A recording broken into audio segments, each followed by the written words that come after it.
robo, asociación de malhechores, tentativa de asesinato. Hay los cargos tanto de la Fiscalía como del acusador privado. Por parte de cada uno de ustedes, en algo lado, de defensa material, que son inocentes de esos hechos, que se les conocen en la comunidad y que no entienden por qué razones están involucrados cuando ustedes ninguno tuvieron ninguna participación respecto a esos eventos. Hay dos de ustedes que inclusive señalan que lejos de agredir a alguien, hicieron una actividad solidaria como vecinos de ayudar a socorrer a parte de los heridos. La defensa material de cada uno de ustedes ha ido en consonancia con la defensa técnica, que de igual manera ha sustentado que en este proceso no se ha presentado un solo elemento de prueba que los vinculara a ustedes con los hechos implicados y que evidentemente así las cosas, la presunción de inocencia, esa fue la promesa de los diferentes discursos de apertura, iba a quedar intacta contrario a lo que había establecido la Fiscalía. El tribunal entiende perfectamente la actitud que tenían los abogados de la defensa en el sentido de hacer hasta lo imposible por hacer un llamado de atención al tribunal para que el evento, la publicidad y todo lo que son en los medios no fuera a influenciar la objetividad de estas tres juezas, que el impacto de la presunta magnitud de los hechos implicados fueran a tener algún efecto. Esa misma preocupación que tenían las abogadas de la defensa, de antemano ya la tenían las tres jueces, y desde antes de iniciar la instrucción del proceso, estábamos muy atentas a separar completamente para no dejar contaminar, porque entendíamos perfectamente que estábamos hablando de un grupo de hombres que de manera individual había que analizar su situación procesal para jamás, bajo ningún concepto, pecar de injusticia. En el día de hoy, la Fiscalía ha aportado una serie de pruebas para sustentar esos actos de una magnitud y una importancia social a considerar. Se presentaron certificados médicos que fueron cuestionados por la defensa en el entendido de que uno de ellos, las personas que habían sufrido las lesiones, no se habían presentado a dar declaraciones para detallar cómo recibieron las lesiones en cuestión. De igual forma, fueron cuestionados unos reportes de periódicos, unos artículos que hacían referencia a ese evento, y el cuestionamiento venía dirigido en el sentido de que no podía garantizarse de dónde habían nacido, cuál era el origen de esas notas periodísticas. Y el tribunal difirió ese pedimento para ser fallado conjuntamente con el fondo, más que nada en términos de valoración, porque evidentemente ya había pasado el sedazo de la instrucción y el de la instrucción había establecido la licitud y la pertinencia de los mismos. Antes de entrar al análisis detallado de cada una de las pruebas, es importante recordarles a ustedes que reclamaron tanto, que bueno, a mí si me tienen que dar 30 que me lo den, pero explíquenme de dónde sacan esta prueba para darme 30 años de prisión y la voy a cumplir con todo. Un juicio es la pretensión de la justicia de recrear esa historia, ese evento, de venir y contar y acercar en todo lo que sea posible un evento X reñido con la ley y traérselo al tribunal, que se someta a la oralidad, a la publicidad, a la inmediatez y que entre todos podamos recrear ese evento. Aquí la Fiscalía ha presentado a un testigo, José, propietario del local donde se suscitó ese evento, donde muchas personas salieron heridas, y José le cuenta al tribunal que él tiene una experiencia con una persona llamada Moisés, que en el día de hoy no está aquí, pero pareciera como que lo estábamos juzgando, porque no solamente el querellante hace mención de él y algunos testigos, sino que inclusive los mismos imputados, ejerciendo efectivamente el derecho de defensa e interviniendo, nos iban escribiendo las pruebas, hacían referencia a que inclusive había hecho acuerdos en la fase de la instrucción y que todos eran testigos de cómo Moisés había pagado una cantidad de dinero determinada y que luego se cayó el asunto por no haber concluido el acuerdo y no haber pagado la compañía. Pero decía José que ese señor llamado Moisés que vive en los Alcarrizos, que se encarga de invadir solares de terrenos presuntamente del Estado, distribuirlo, que tiene puntos de droga, y le ofrecía seguridad más allá de la que le podían dar los agentes policiales a cambio de un pago por servicio. Indicaba que ustedes eran parte de la empresa criminal de Moisés y que él les encomendaba a ustedes ciertas acciones de fuerza para persuadir a los comerciantes, y que él se había negado en todo momento a sucumbir a esos requerimientos de pago y a las amenazas que había recibido.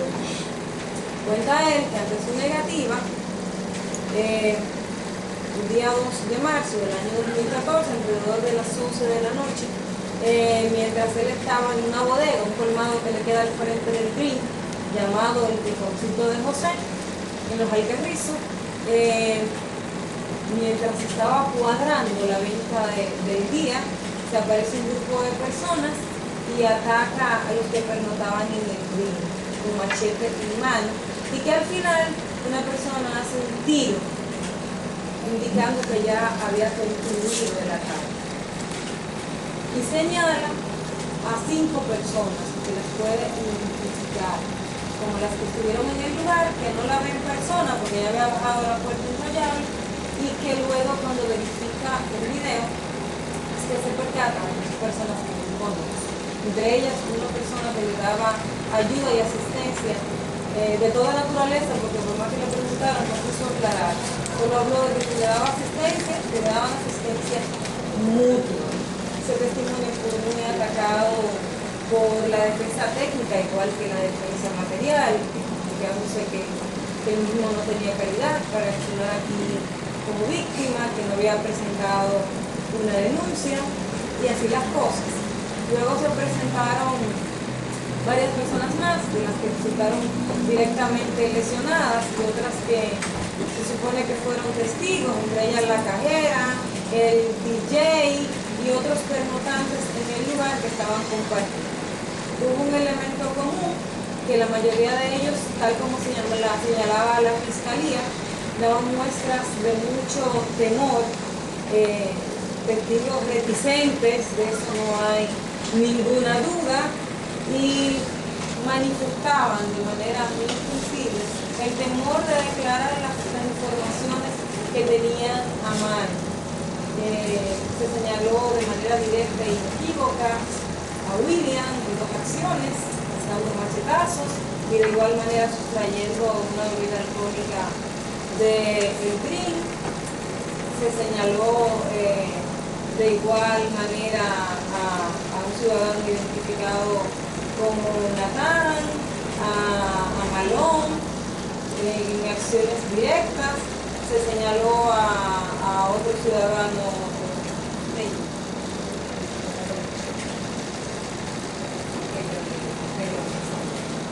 se señalaba a Telón,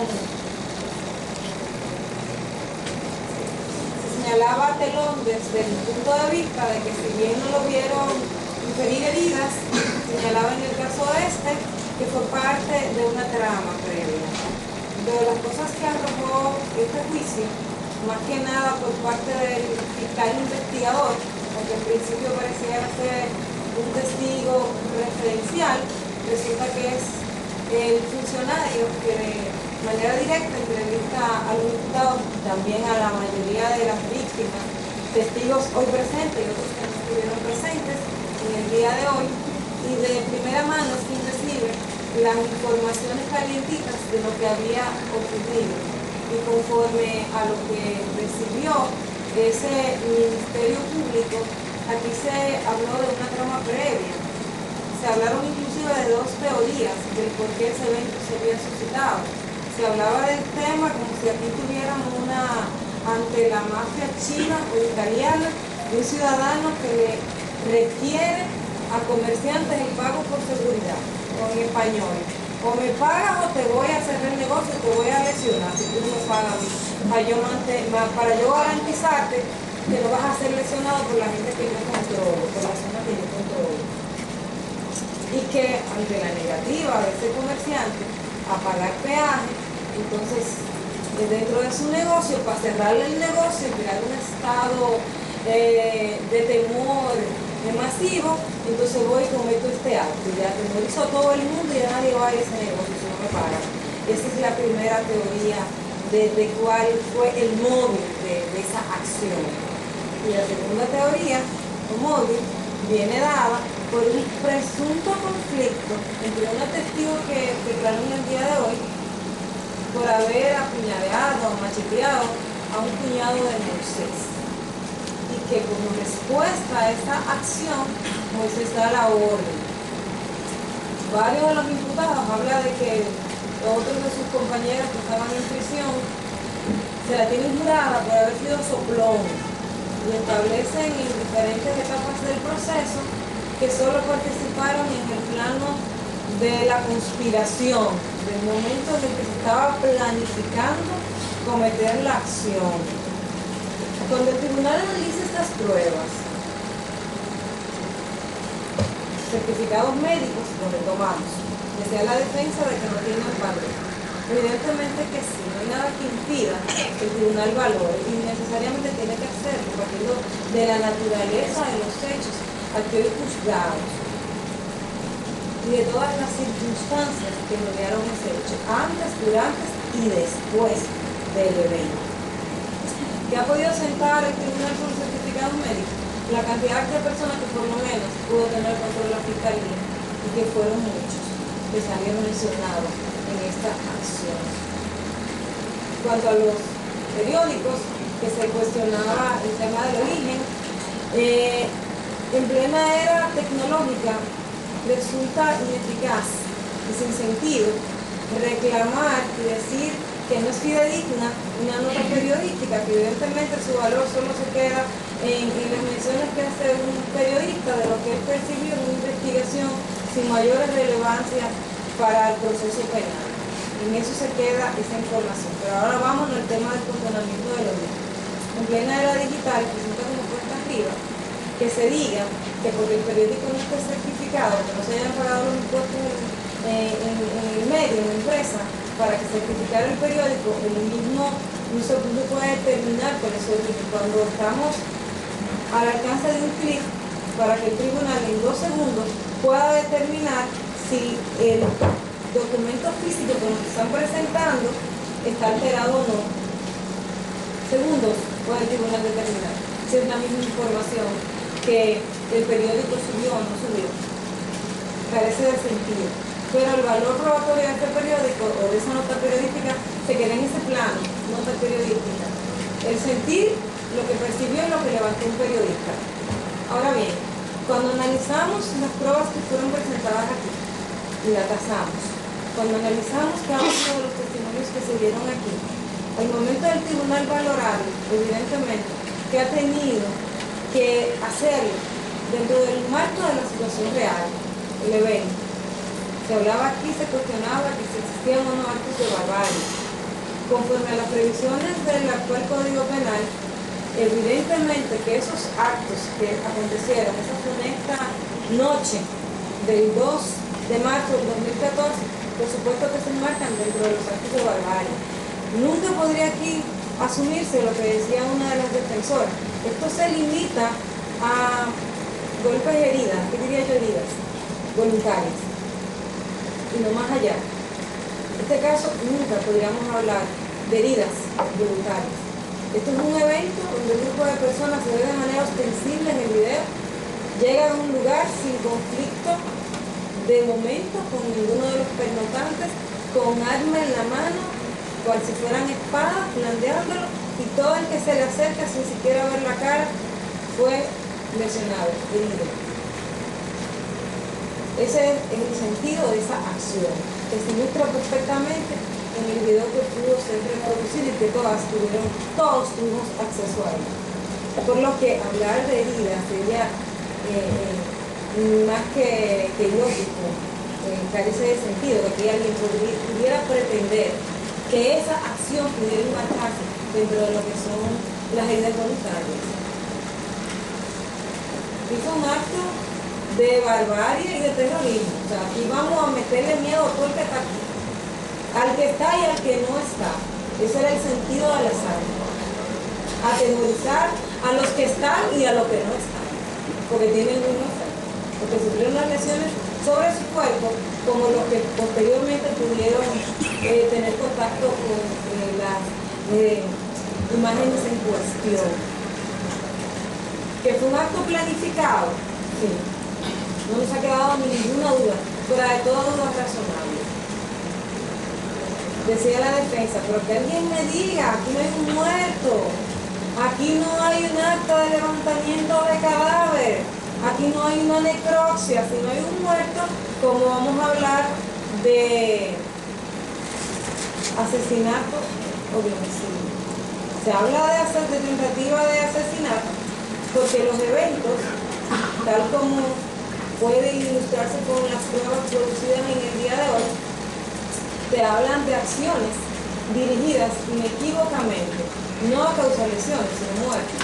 Y hubo una señora que se hizo la muerta, y de hecho en principio cuando veíamos el video pensábamos que estaba muerta, por las heridas que sufrió y las condiciones en las que quedó. Entonces nos vamos al tema de la tentativa.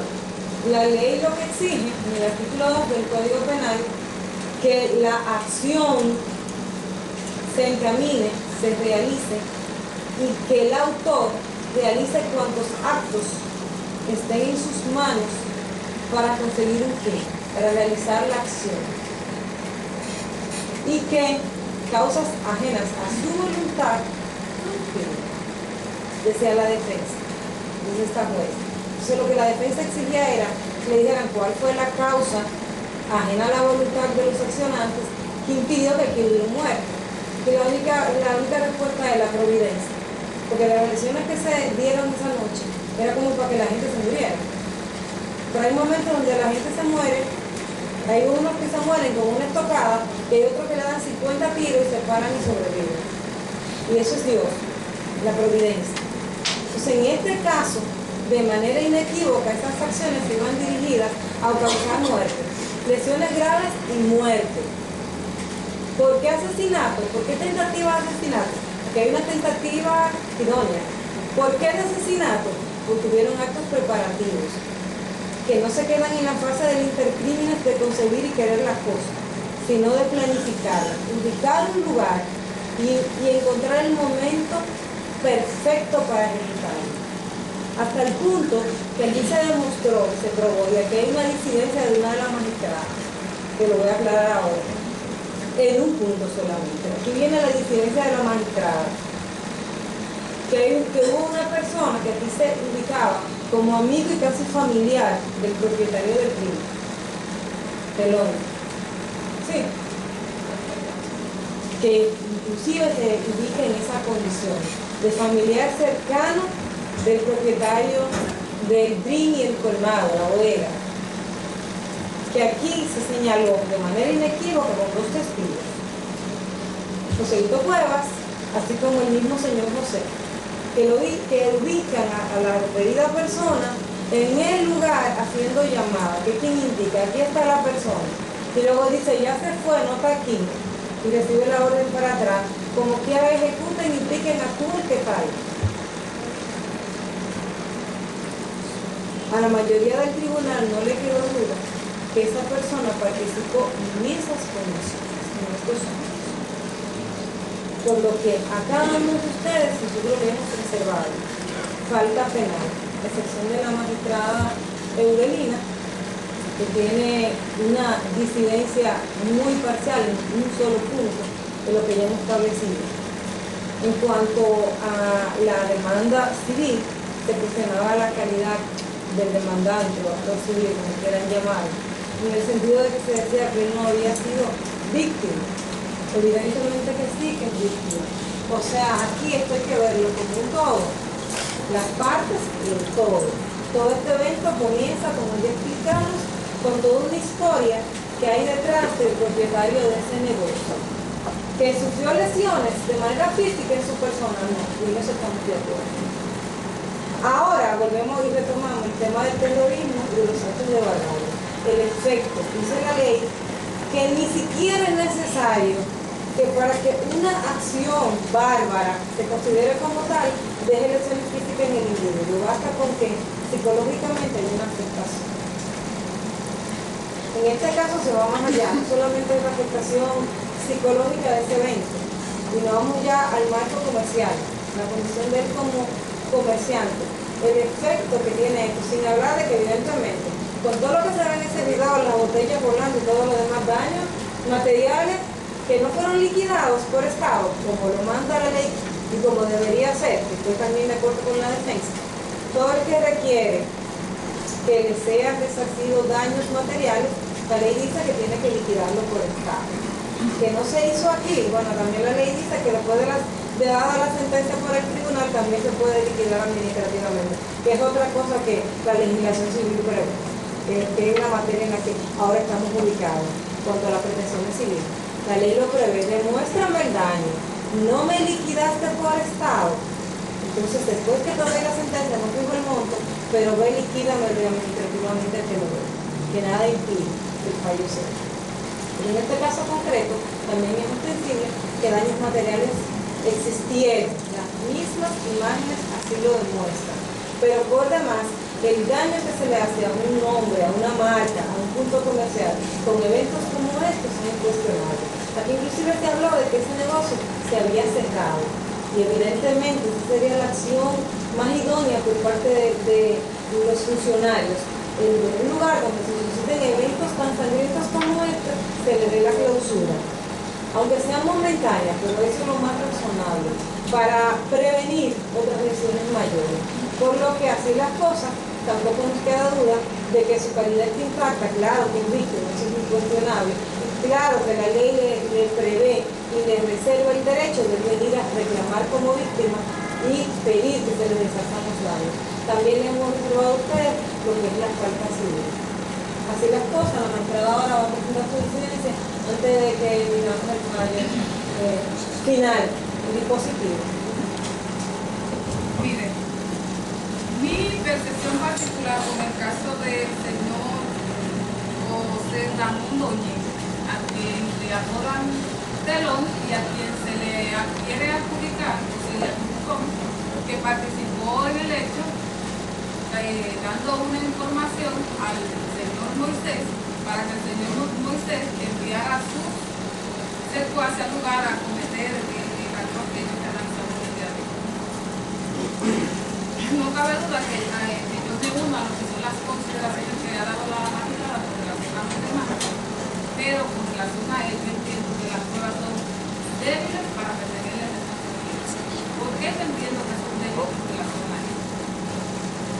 Lo primero es que le están adjudicando que él habla con Moisés, pero no es ni siquiera Moisés que lo dice, para uno poder decir. William, cuando declara en la etapa preparatoria declaraciones a las que se le da validez, porque lo hizo con su abogado, es que refiere que él es que le da la información a Moisés. Pero ¿cómo el tribunal puede retener que ciertamente William sabía que Moisés que era con ese señor que estaba hablando?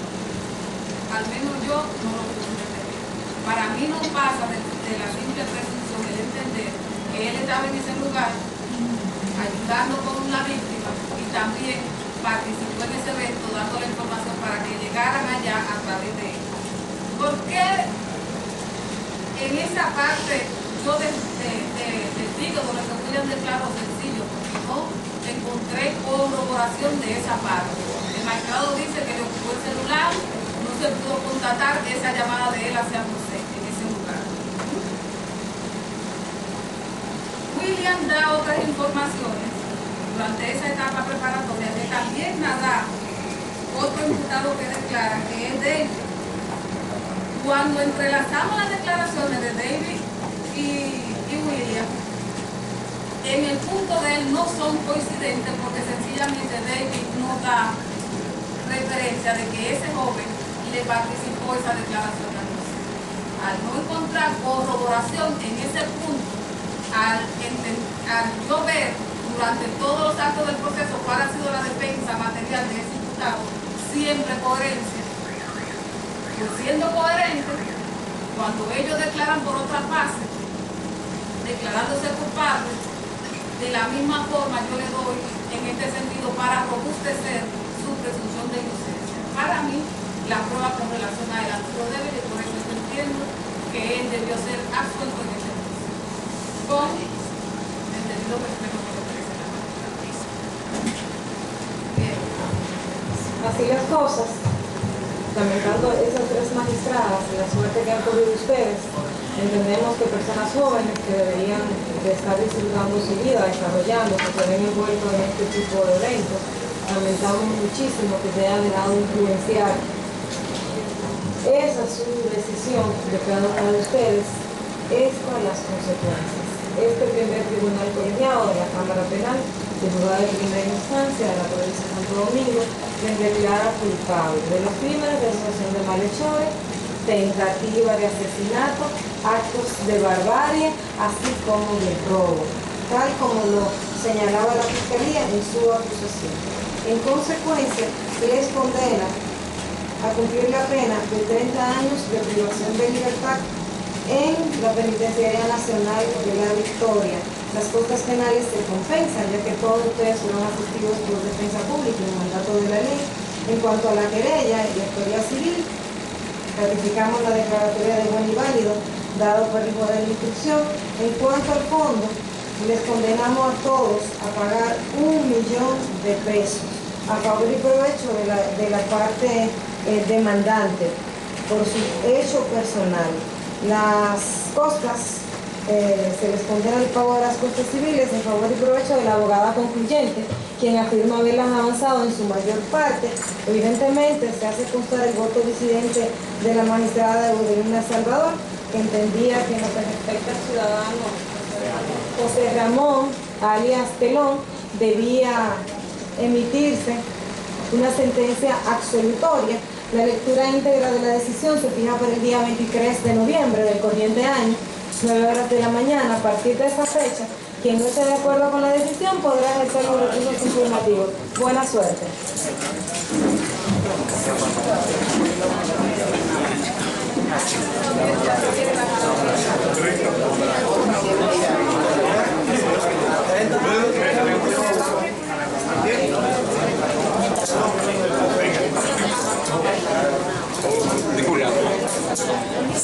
La gente